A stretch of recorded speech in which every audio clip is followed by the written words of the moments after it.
Hello and welcome to abuzandaflutter.co.uk, the very best place for wildlife friendly information and plants. It's an absolutely glorious evening, and we decided that it would be a really good opportunity to continue looking at some of the plants that are in flower, but with one more specifically. Tonight's plant is going to be Nepeta Racemosa Walker's Low, otherwise more commonly known as catmint, and it is absolutely true, they go bonkers for it. I'm not quite sure what it is, whether there's some sort of chemical compound in there which seems to attract them, but it seems to do some very weird things to them.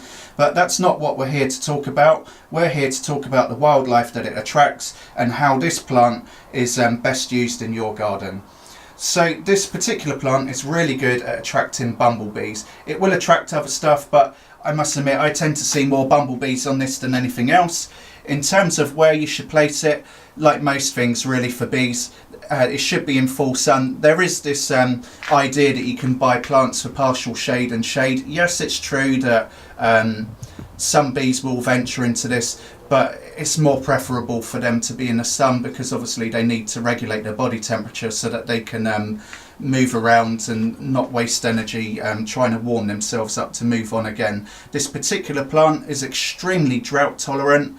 You'll have to water it well for the sort of first 2, 3, 4 weeks, but I think you'll find that after that it'll be really easy and you shouldn't really have to do anything else with it. Like the Centranthus alba yesterday, it's extremely long flowering. This one's been flowering since early May. I suspect it will go on right into sort of late September into October time. It will begin to deplete in flowering sort of July time. I don't know if you can see that, but look, we've got a bumblebee in the greenhouse. It's on the north here. It's sort of doing its bit at the moment, going between the two.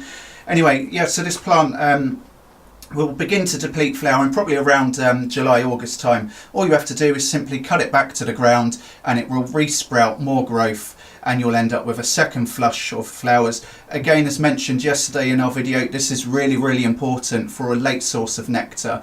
The bumblebees and the honeybees and whatever else is using this will basically be trying to put on its reserves for the following year. So this is an extremely important plant to have in the garden.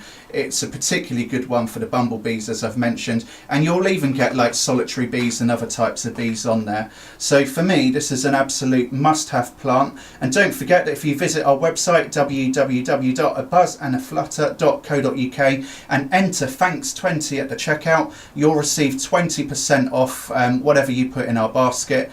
And just to give you an idea of the sort of size of the plant that you're getting, this here is one of our 9cm potted plants, and as you can see, that is an absolutely fantastic plant. It's got multiple branches, it's covered in flowers, and this will absolutely romp away in your garden. And if I can, though it might be quite tricky, this gives you an idea of the size of the plants that we've got. They are super, super healthy, and to be honest with you guys, they're far too good to have in my greenhouse. They deserve to go in your garden. So please come on over again to www.abuzandaflutter.co.uk. make sure you put in thanks20 and get purchasing from us now, because British wildlife really is in trouble and it does need our help. And remember, together we're better. Let's create a buzz. Bye bye.